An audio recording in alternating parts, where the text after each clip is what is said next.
What's up, everybody? It's your boy, Dr. Damiso A, Josey with the Empowerment Perspective Podcast. This is a special edition podcast. I sit down with Stephen Cox, the owner of Osiris Educational, who puts on the World Education Summit. Listen as we talk about the current educational landscape and pedagogy, but more importantly, we sit down and talk about the World Education Summit. So for all you educators out there, make sure you check this particular podcast out. This one here is special, and this is the Empowerment Perspective.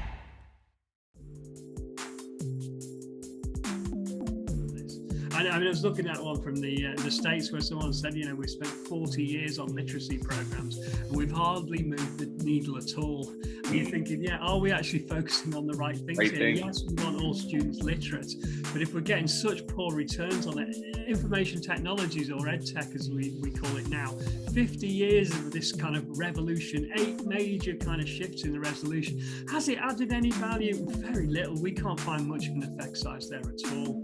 And we brought in England, we call them teaching assistants. I guess you'll have kind of paraprofessionals.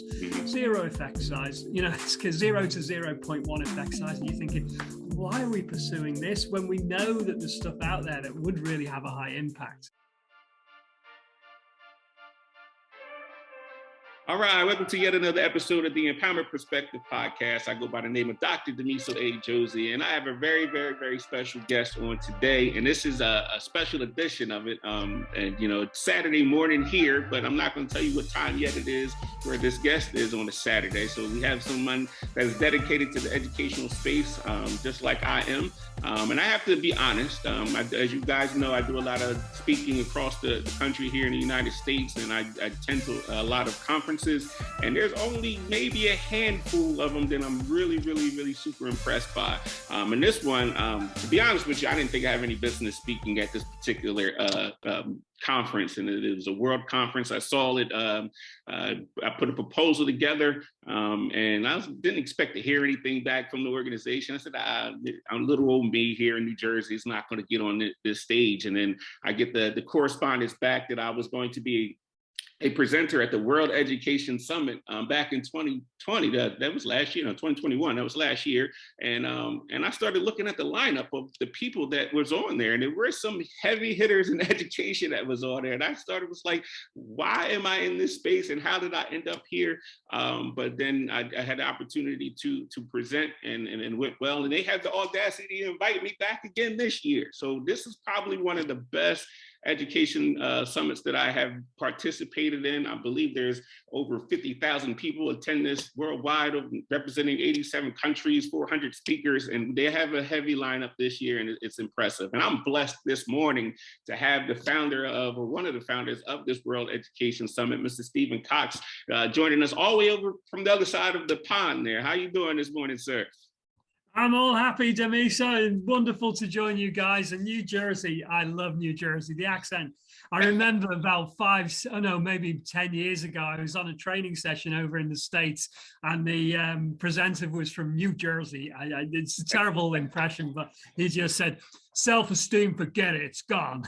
I was like, whoa, tell me more. And off he went into this rant, and it was like, the research was all upside down. It was wrong. So I just love traveling across the world and meeting so many great educationists like yourself, and finding out what their tale is and where it comes from and where the different perspectives come from. So it's cool to be here. Really nice. Well, thank you for joining us this morning. This is a special episode that we have here, but I want to dig into your background a little bit, and we're going to lead up into the World Education Summit.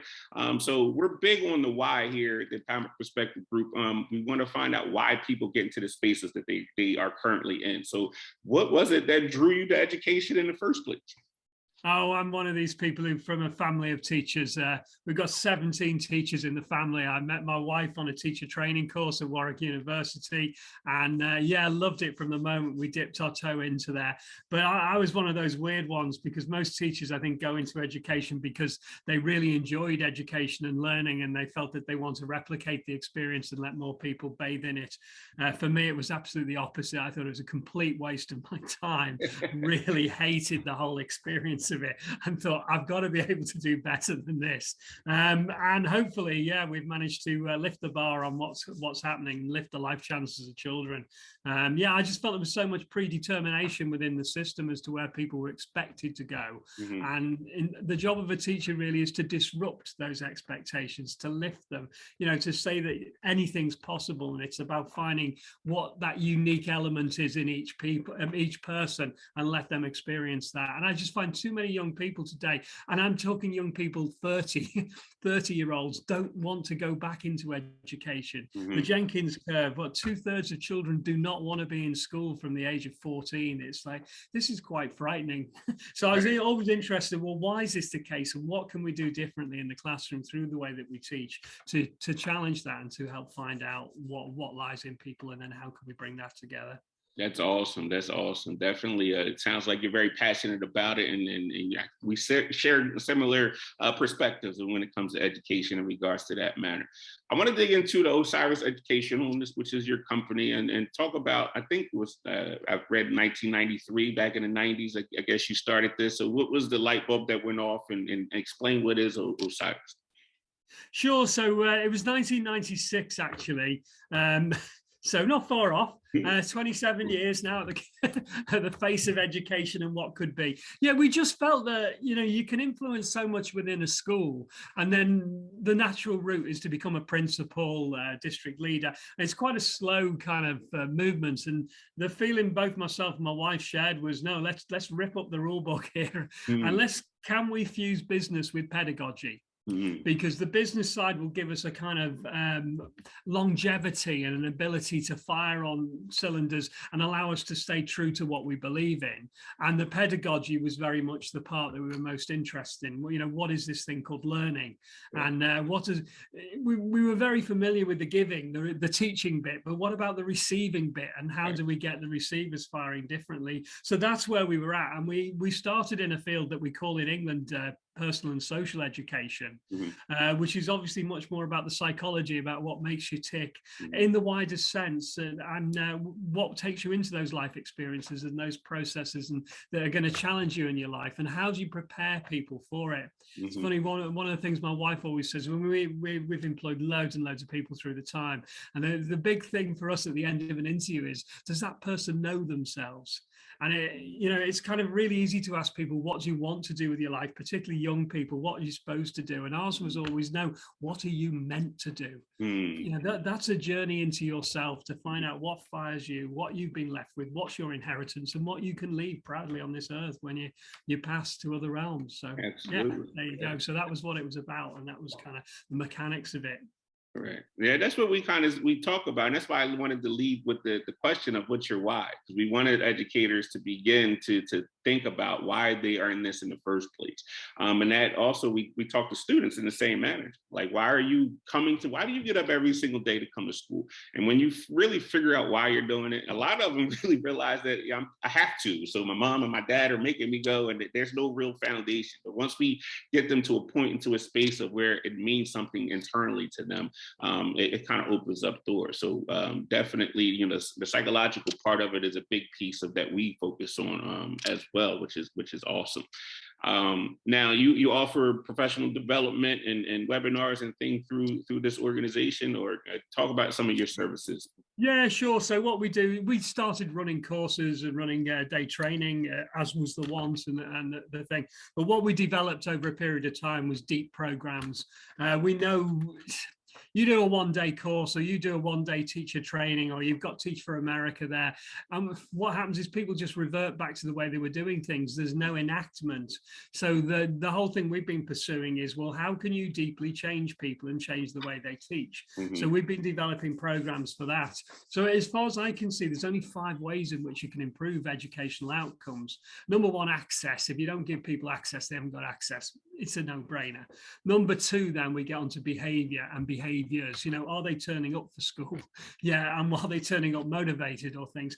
But the interesting thing is, when you look at behavior, there's virtually no correlation between learning outcomes and behaviors. What we get is actually a lot of mimicry, a lot of compliance looking, but it doesn't actually change the way people learn, because you're not inside their heads at this point. The third way is curriculum. Great favorite of governments all over the world. Let's put a new curriculum in. And but for me, it's like, that was like the high-rise blocks that they used to build. It looks like you're doing something, but in actual fact, all you're doing is exacerbating the problem. And it makes it more difficult for teachers, because then they've got to shift all the deck chairs. And 3 years later, there's no example of a curriculum change anywhere in the world that resulted as an improvement of learning, which is kind of quite fascinating in itself.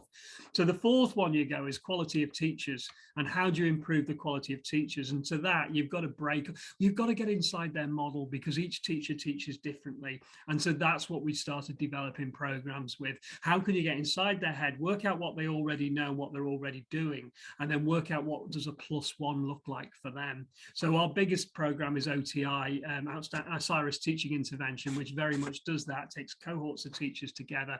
And we're really proud of that. We've had universities crawling over it. We get 95% of teachers who go through that program increased by a level in their teaching.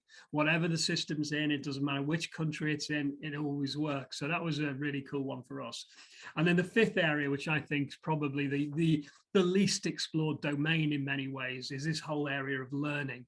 Now, we know that that has a 0.6 effect size minimum.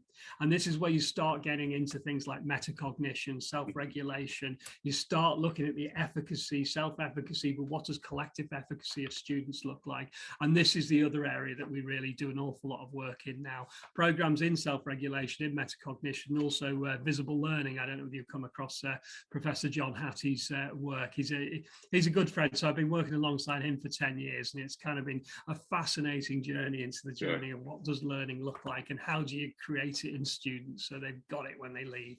There you go. So that's roughly where we work, mainly in teaching and learning. How do we improve it? And we work at leadership level, school level, across whole districts, but very much on that, how do we impact on this, not just how do we tell some people some stories. It's got to be impactful.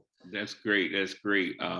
Great work there. I want to go just a random question, because you said it started in 1996. I want to know, how did you think the educational landscape has changed? Has it changed from when you first started in 1996 to right now? Because the conversation I have with a lot of educational leaders, everything sort of gets repeated after a while, or goes through a cycle, and the same things happen. Have you seen, is it any different, really?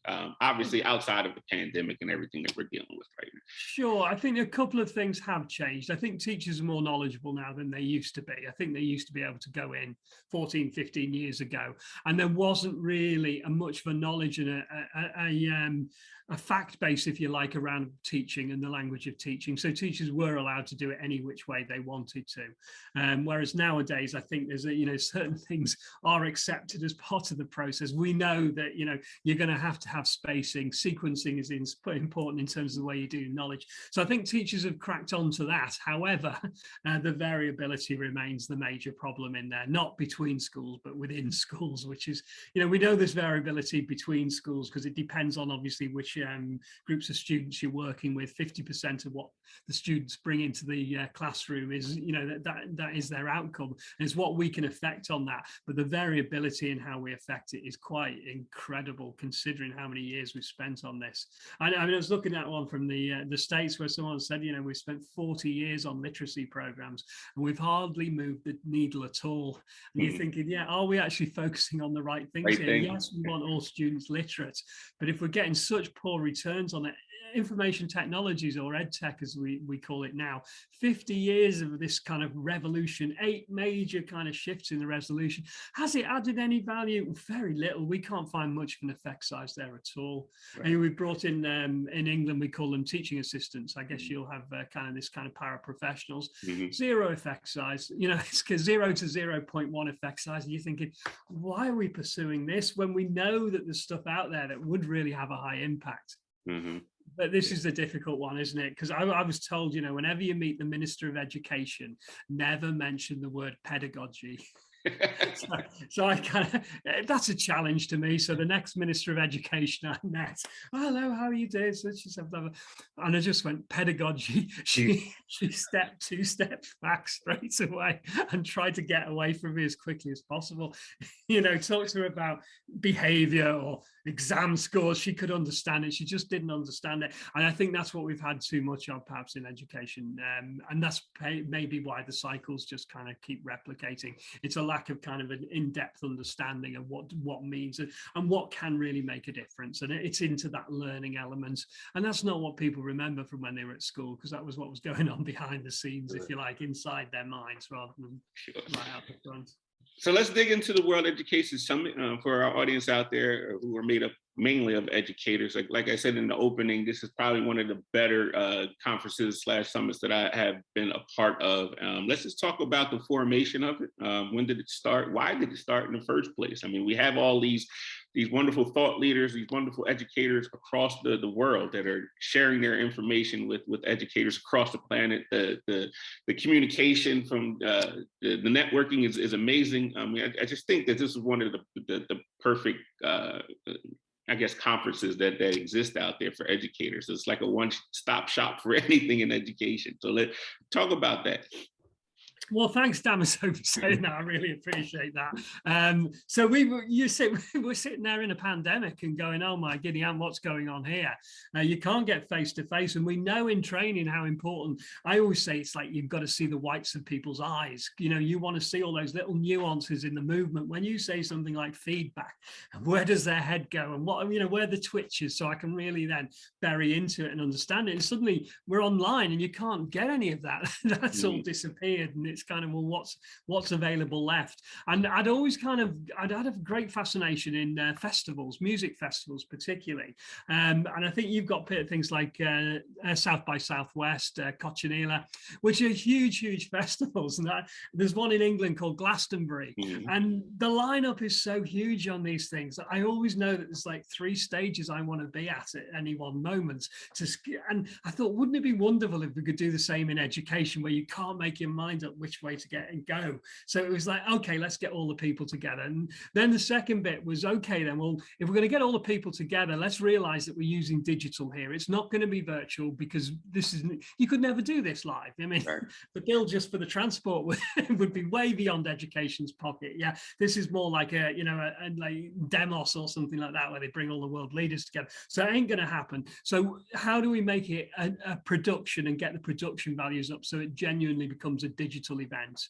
And so that was, we need to get really good hosts, people who know stuff, who can bring it alive and really interview these people while they're on. So they can give the best, but it's kind of getting intersected. So it makes very, very good viewing. And, you know, for educationalists, it's really good. And then get the content the best we possibly can. So what we then do is go and interview all the keynoters to find out what they're doing. We don't want them trotting out the usual stuff. You know, they've got their keynotes. We want them right on the edge of where they can go and where they push to. So it was great having someone like Dan Willingham last year. And it was kind of, well, Dan Willingham always talks about memory.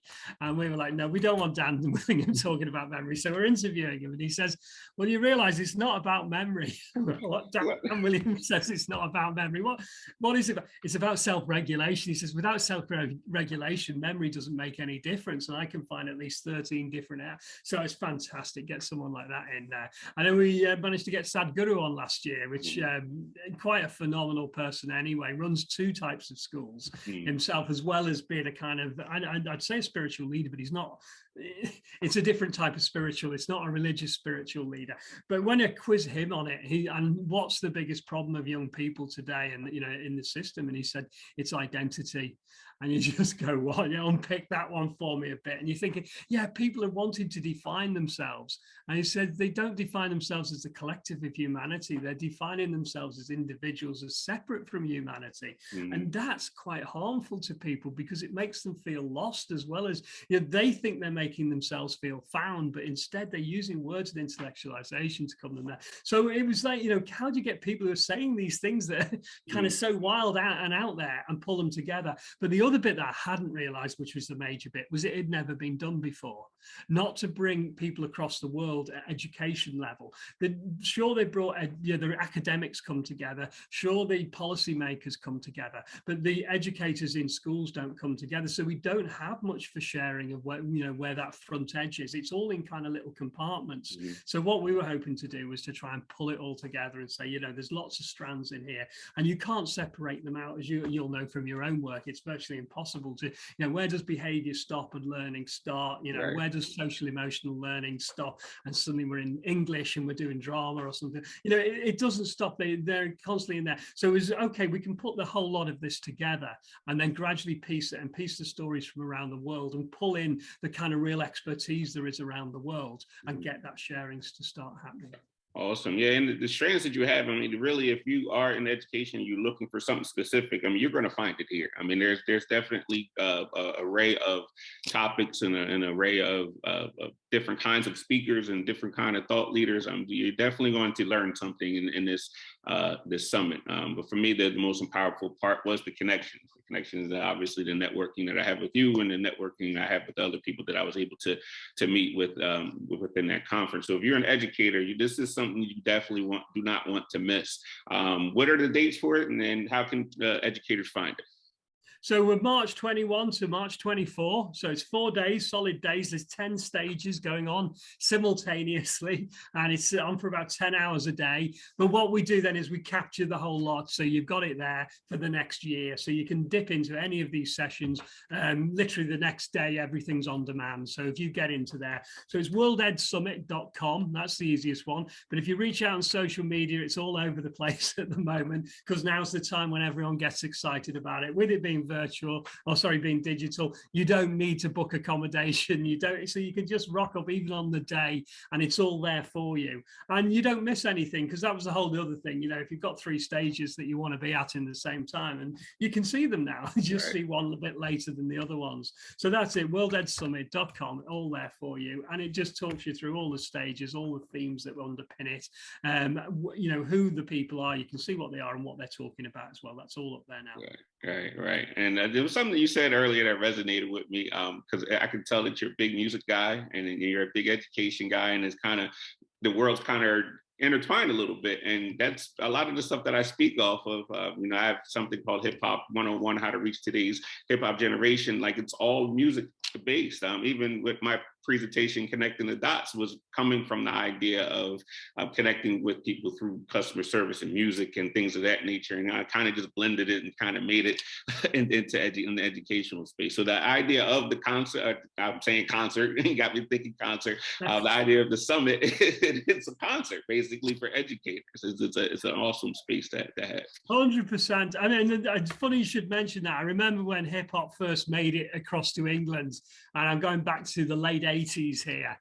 Tribe Called Quest, I think, was one of the first ones. And my students were playing this for me, and I'm going, wow, this is on the offbeat. This is like moving. And it was one of the realizations we had behind the company, because then DJs at the time, we used to rock up and they'd have a list of records they were going to play, and they'd play them one after the other. Well, suddenly they ripped up this list and started playing the crowds, because they had this wealth thing, and the technology was then allowing them to put any tunes on, and you could let the crowd come down, whap it up and stuff. And you suddenly realize that's what teaching should be about. It's not about playing a playlist of records because they're on a curriculum. It's about playing the crowd, and the crowd are the students in the classroom or across the whole district, if you can. Yeah. Listen, I have the chills. I used to be a DJ back in the day, and that was one of the things I used to love, was the crowd control. And then when in my presentation, one of my presentations, I talk about being a master ceremony of your class and controlling the environment of the class. So it's definitely, I got the chills when you were talking. It just brought me back to that space of me DJing. Yeah, we're not trying to take it away and say, look, there isn't a need for literacy and mathematics and all these sorts of things. Yes, they are, and they're really important. But it's a bit like jazz, isn't it? Yeah, once you've got all those, what are you going to do with it? Because if you cannot transfer that knowledge into other domains, it just kind of sits like that. And it's great if you've ever got to sit another GCS or whatever the exam is and another SAT. But you're not going to sit one of those when you're in your 30s. That's gone. What am I going to be able to? Can I do the calculation now? Can I use the efficacy of language to kind of get my point across? And it's one of the biggest problems. I think we had the guy from Apple, Bill, Professor Bill, and I can't remember his surname now, and he was just talking about the research, and he said the problem nowadays is everyone sees stuff, they hear stuff, and therefore they think they can do it. He said, no, it's how it comes out is the difference. And this is, kind of, we've got to get better and better at this, because so often we let it out so poorly. And this is one of the problems where unconscious bias then starts to kind of live itself into classrooms and into wider experiences. We want people to kind of get more aware of that. So endlessly we can go on about this. Absolutely. Actually, this is a perfect transition to our Teachers Lounge. I have a segment that we wrap up so we can have a little bit of fun and lighten things up. And because you're a music guy, one of the questions I actually had, was one to be my last one. I'm going to start it with this one because it's a perfect transition, is if, let's assume that music was going to end tomorrow, but you had the opportunity to bring 3 artists with you into this new generation of music, what 3 artists, any genre, would you bring to rewrite the course of music? Whoa, that's a nice, tough one, isn't it? Yeah, I definitely have to bring someone from the opera world because I just absolutely love it. Probably Puccini. I mean, Mozart's a bit of a cheap one because obviously we can get around, but someone like Puccini, there's just kind of the full sense of emotions there. The second one I'd probably bring back would be somewhere around the Sex Pistols or the Clash, because they just kind of ripped up. I know they were copying certain types of genre of music, but then they crossed and crossed again. It was kind of a really exciting, vibrant time, that was sitting there, and then I couldn't be without Bob Marley. I just love the Jamaican kind of vibe. Whenever I go there, I go off piste and end up at a festival. I just love the bone shaking bass that you can get through them, and that's just a beat, and everything just loosens up and feels like it's got to flow. So yeah, there you go. Nice one. Good question. That's awesome. My next question: soccer or American football? Definitely soccer. I find the weird thing I find about American football, 4 hours and you get about 11 minutes play. So the highlights are just fine. I love the highlights, but all a bit in between about selling sodas and stuff like that, I can't kind of get my head around. Whereas soccer, it's kind of, you're running for 90 minutes. And those guys don't half run these days. So Right. What I grew up on as well. So since you're a world traveler, driving on the left side or the right side? That doesn't make any difference to me, I must admit. The funny one is when you go from one country to the next and you're watching people coming the wrong way around the roundabouts to you. That's awesome. All right, last question. Tea or coffee? Oh, definitely tea, 100%. Green tea, Chinese tea. Okay. Well, Mr. Cox and Stephen Cox, it was a pleasure having you on today. We run your ad in the beginning of our podcast, so the educators definitely know about it here that follow us. So again, the World Education Summit, make sure you check that out. March 21st is the first day. You have time to still register. Come check me out. Definitely, you can register right up to the final date. It goes on all year, so. Yeah, but that's the highlight. Get in for that first bit. It'd be exciting. Awesome. At this time, I like to always give our guests the last word for our educators out there. Any words on encouragement or anything that you would like to say? The floor is yours. Right. Well, Dr. Damiso, you're doing the right things here. And I love this concept of empowerment and strength through the individual teachers. It's you who make the next generation. And I always say it's a bit of a selfish mood because this next generation are going to look after us when we're old. So we better keep investing in them. So thank you for everyone who invests in the young people of the world. It's well worth it and a treasurable I don't know, I wake up every morning in education, feel like I'm doing some good, and I'm sure they all do as well. So keep doing that good out there. Thank you. Thank you. Thank you. For you educators out there, I know it's a little tough right now. A lot of people are getting burnt out and stressed out. Check out our podcast before we talk about mental health. We talk about healing educators. So you got to take care of yourself before you take care of others. So make sure you are doing that and taking care of yourself mentally, socially, emotionally, all those areas, so that you can go into those classrooms and be really 100% so that you can give yourself to these children that definitely need us, especially during this time as our children are relearning how to interact with each other after being, locked down in quarantine. So that's a huge piece right now. I know there's a lot of educational leaders out now are dealing with a lot of behaviors from our students that we haven't seen before. So now is the time, and we're big about relationship building here at the Empowerment Perspective. So it's time to reconnect and reestablish relationships that may have been broken, and understand that these children and their parents are dealing with a lot of heavy things that they're bringing into our classrooms. But the important thing is to take care of yourself first, so then we can rebuild these relationships so that we can get down to the powerful, impactful learning that we are all capable of doing. Again, check us out. We're all over the place, but we will be at the World Education Summit. Our specific session is March 23rd. But make sure you go to the whole entire thing. And you had, like Mr. Cox said, you can record it and you'll be able to see it for the whole entire year.